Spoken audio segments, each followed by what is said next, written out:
Radio J, l'invité du grand journal. Radio J. Steve Nadjar.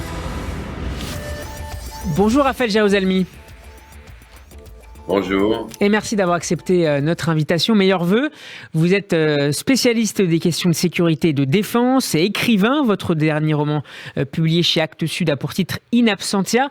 Raphaël Jaouzelmi, en visite ce matin sur le mont du Temple, le ministre israélien de la Sécurité nationale Itamar Ben-Gvir a donc réaffirmé le droit des Juifs à se rendre sur place, tout en envoyant un message de dissuasion au Hamas. Votre regard sur ce déplacement, est-ce que c'est une revendication légitime qui est exprimée là? Est-ce que c'est simplement une erreur de timing ou une provocation inutile?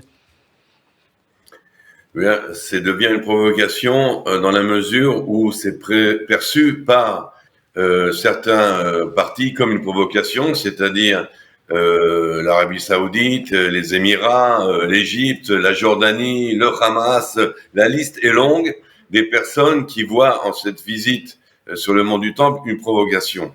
En soi, ce n'en est pas vraiment une, puisque le statu quo a été respecté, c'est-à-dire M. Ben-Gvir est monté comme tout citoyen israélien, ou d'ailleurs comme tout touriste, a le droit de monter sur le mont du Temple tant qu'il ne prie pas et tant qu'il ne fait pas une manifestation avec des banderoles ou des drapeaux nationaux, etc. Ce qui a été respecté ce matin par le ministre.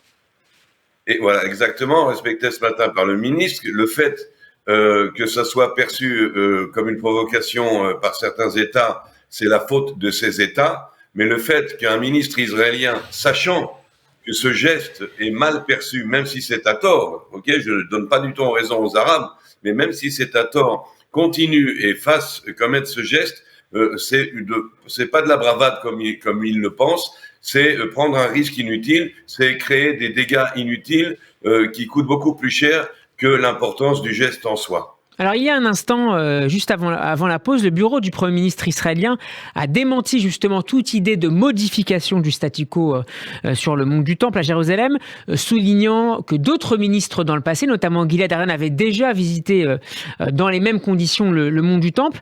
Est-ce malgré tout indispensable pour Benyamin Netanyahou d'essayer de faire redescendre la température assez rapidement ?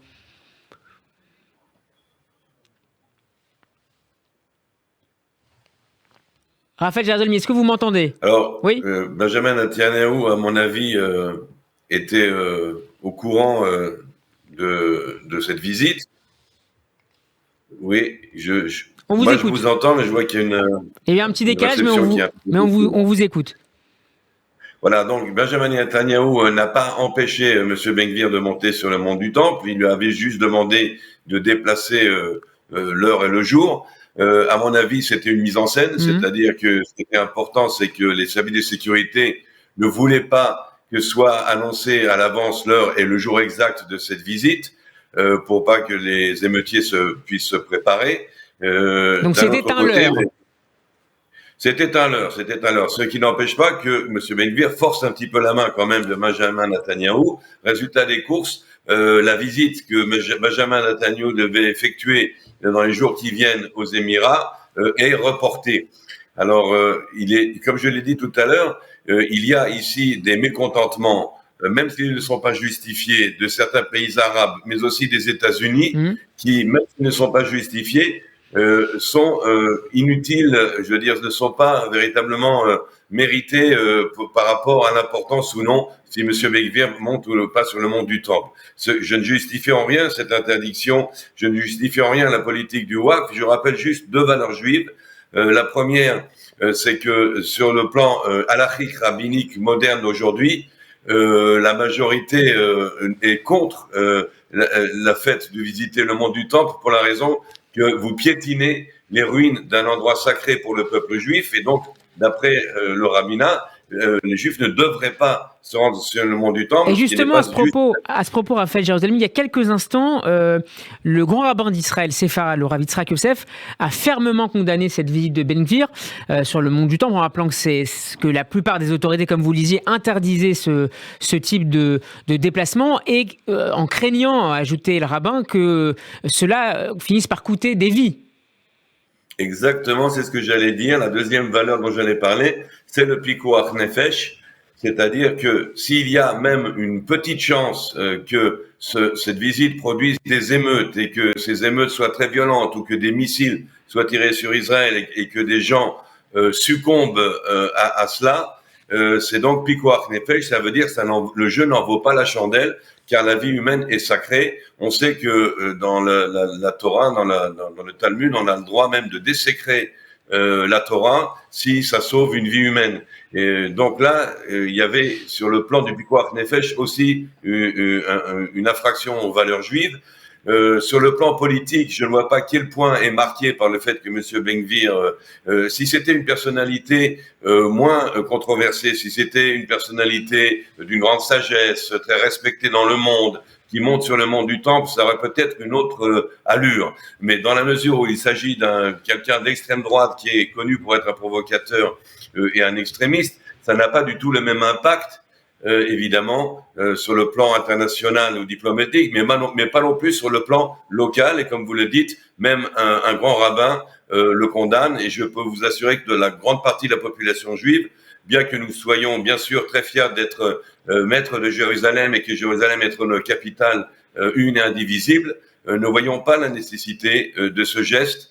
Je pense que M. Ben-Gvir a fait un mauvais calcul, tout en rappelant qu'il a le droit, juridiquement, logistiquement, avec une protection policière, de faire ce qu'il a fait aujourd'hui. Avant de revenir avec vous sur le report annoncé, même s'il n'a pas encore été totalement confirmé par l'intéressé de la visite de Netanyahou aux Émirats Arabes Unis, quelles pourraient être les conséquences sur le terrain de ce déplacement d'Itamar Ben-Gvir? Est-ce qu'il y a un risque que les organisations terroristes palestiniennes utilisent cet événement comme une occasion de relancer les hostilités avec Israël? Oui, s'ils en reçoivent l'ordre de Téhéran. Sinon, je ne le pense pas. Je pense que pour l'instant, même les condamnations ou les reproches qui ont été adressés par les pays arabes, c'est un petit peu taper Benjamin Netanyahou sur les doigts, mais pas plus.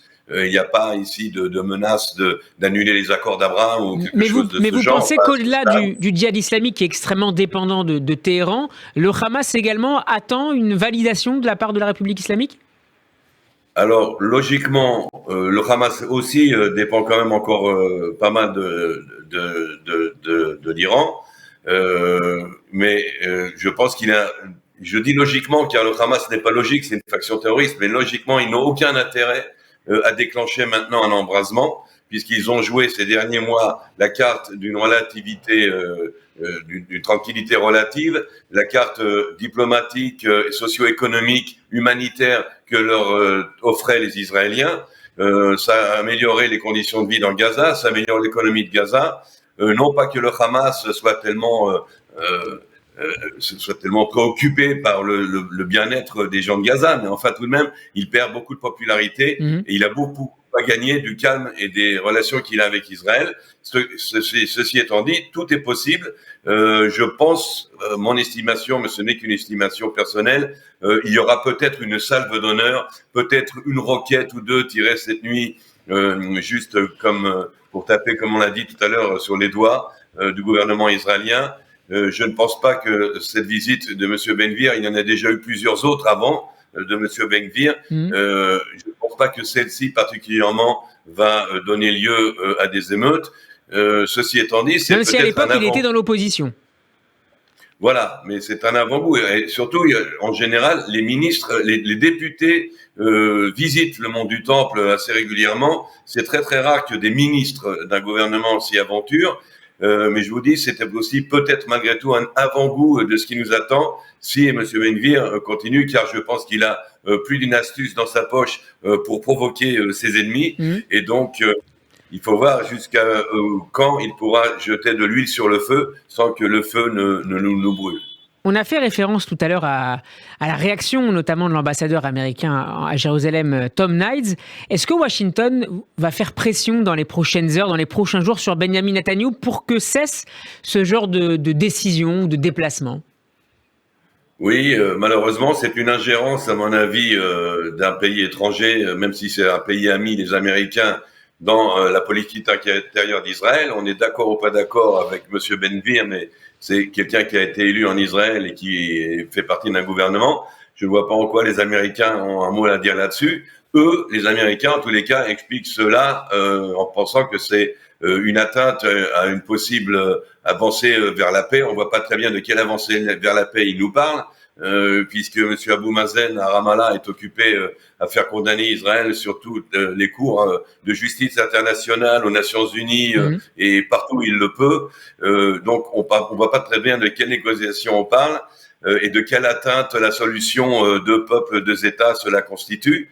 Ceci étant dit, il faut être réaliste. Les Américains feront pression. Comme je l'ai dit tout à l'heure, ça peut nous coûter très très cher ce genre de geste, même si on peut le soutenir d'une certaine façon nationaliste ou religieuse. N'oublions pas que nous sommes aujourd'hui le 10 de Tevet et qu'on commémore en fait le début du siège de Jérusalem qui a mené à la destruction du premier temple. Il y a donc ici une symbolique quand même évidente. Ceci étant dit, est-ce que ça vaut vraiment la peine? Voilà, c'est ça la question. Est-ce que nous gagnons des points? Est-ce qu'Israël gagne des points à faire cela? Ou est-ce que nous en perdons? Une dernière question avec vous, Raphaël Jaouzalmi. C'est quasiment officiel. Benyamin Netanyahou va reporter son déplacement aux Émirats Arabes Unis. Ça devait être son premier déplacement depuis son retour au pouvoir. De son point de vue, c'est une mauvaise nouvelle, considérant qu'il souhaite justement approfondir ses relations avec les pays avec lesquels Israël a signé des accords de normalisation, voire les étendre à d'autres États. Oui, et malheureusement pour nous, ces pays accordent une importance démesurée, disproportionnée, dirais-je, à El-Aqsa, à cette mosquée, au lieu saint, entre guillemets, de Jérusalem. Importance qu'on peut mettre en doute, puisque c'est quand même eux qui ont construit une mosquée sur les ruines de notre temple à nous. Donc c'est quand même un petit peu bizarre. Mais comment Benyamin Netanyahou va les rassurer dans les prochains jours? Ben, il aura du mal parce qu'il y a en ce moment un bras de fer. En fin de compte, Ben Gvir a forcé la main de Netanyahou. Il y a un bras de fer entre le Premier ministre et l'un de ses ministres. Et c'est justement ce qui va être en train de décider. Et je pense que c'est inquiétant non seulement sur le plan de la politique extérieure, mais aussi sur le plan de la politique intérieure, c'est-à-dire Benjamin Netanyahou, Premier ministre d'Israël, doit montrer de la poigne et doit reprendre la direction de son gouvernement et mettre au pas ses ministres. Merci beaucoup Raphaël Jaouzalmi d'avoir été avec nous pour nous éclairer sur cette crise du jour. Je rappelle que vous êtes spécialiste des questions de sécurité et de défense, mais aussi écrivain avec un dernier roman publié chez Actes Sud intitulé In Absentia, vous pouvez réécouter, chers auditeurs, cette interview en podcast sur radioj.fr et sur notre page YouTube en vidéo. Très bon après-midi à vous, Raphaël Jaouzalmi, et à très bientôt sur Radio J. Ouais.